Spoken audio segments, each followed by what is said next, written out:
दोस्तों देखिए, रशिया और यूक्रेन की वॉर शुरू होने के बाद जिस तरीके से सैंक्शंस लगे रशिया के ऊपर, इसमें एक चीज़ तो क्लियर हो गया कि यूनाइटेड स्टेट्स के पास काफ़ी ज़्यादा पावर है वर्ल्ड में कंट्रीज़ के ऊपर वेरियस काइंड्स ऑफ सैंक्शंस को इम्पोज करने का।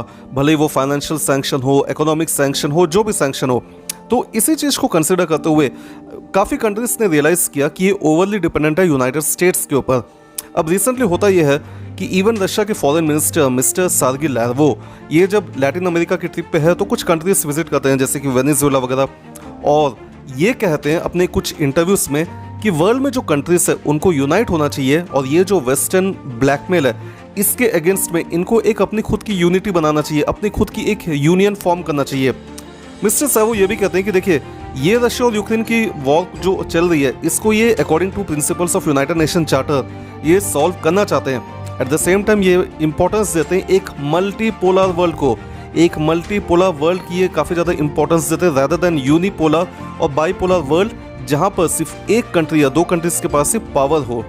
नाउ द क्वेश्चन अराइज कि आखिर ये मल्टीपोलर वर्ल्ड होता क्या है। देखिए, मल्टीपोलर वर्ल्ड मतलब एक ऐसी जियोपॉलिटिकल स्ट्रक्चर, एक ऐसी जियोपॉलिटिकल सिनारियो जहाँ पर वर्ल्ड में जो पावर होती है वो सिर्फ एक कंट्री के पास नहीं होता बल्कि बहुत सारे कंट्रीज के पास, बहुत ज़्यादा ग्लोबल प्लेयर्स के पास ये डिस्ट्रीब्यूटेड होता है। अगर हम यूनिपोलर वर्ल्ड और बाईपोलर वर्ल्ड को देखेंगे तो यहाँ पर पावर्स जो है सिर्फ एक या दो प्लेयर्स के हाथ में डिस्ट्रीब्यूटेड रहता है और वो डोमिनेट करते हैं। जैसे कोल्ड वॉर के समय यूनाइटेड स्टेट्स और सोवियत यूनियन ये वर्ल्ड को डोमिनेट कर रहे थे।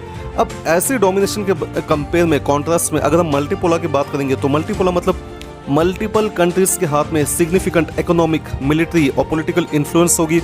तो पावर जो है वर्ल्ड में काफ़ी ज़्यादा डिस्ट्रीब्यूटेड रहेगा और साथ ही साथ जो डाइवर्सिटी है आइडियाज़ की, पर्सपेक्टिव्स की, वो काफ़ी ज़्यादा होगी कंपेयर टू यूनिपोलर और बाईपोलर वर्ल्ड। नाउ अगर इंडियन स्पेसिफिक फॉरेन पॉलिसी को हम कंसिडर करें तो इंडिया ने हिस्टोरिकली हमेशा एडवोकेट किया है मल्टीपोलर वर्ल्ड ऑर्डर को, और आज भी इंडिया जो है मल्टीपोलर वर्ल्ड ऑर्डर को ही एडवोकेट कर रहा है। इंडिया की फॉरेन पॉलिसी हमेशा कुछ की प्रिंसिपल्स पर बेस्ड है जैसे कि peaceful coexistence with it neighbours as well as rest of the world as well as non alignment. India जो है वर्ल्ड में आपने देखा होगा, रशिया यूक्रेन की वॉर चले, कुछ भी हो, कहीं भी कोई भी कंट्रीज में हो, इंडिया कभी भी किसी पार्टीज के साथ टिल्ट नहीं होगा। इंडिया जो है न्यूट्रल रहेगा, नॉन अलाइनमेंट को फॉलो करेगा। साथ ही साथ इंडिया जो है दूसरे कंट्रीज की जो सोवरेनिटी होती है, टेरिटोरियल इंटीग्रिटी होती है, उसको रेस्पेक्ट करता है।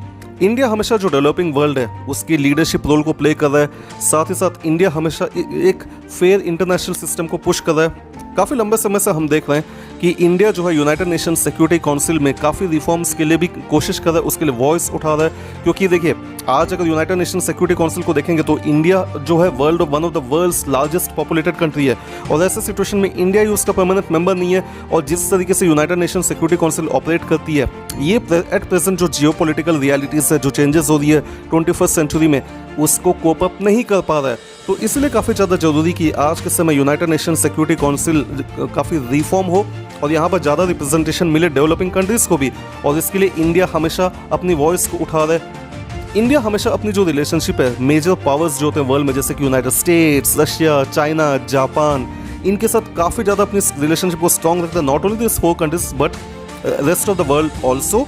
At the same time India जो है अपनी खुद की स्ट्रैटेजिक ऑटोनॉमी और इंडिपेंडेंस को मेंटेन करता है। इंडिया ने हमेशा इंपॉर्टेंस दिया है डायलॉग को, कोऑपरेशन को, कोलैबोरेशन को अमॉन्ग जितने भी जो ग्लोबल चैलेंजेस होते हैं वर्ल्ड में, जैसे कि climate change, terrorism, nuclear proliferation.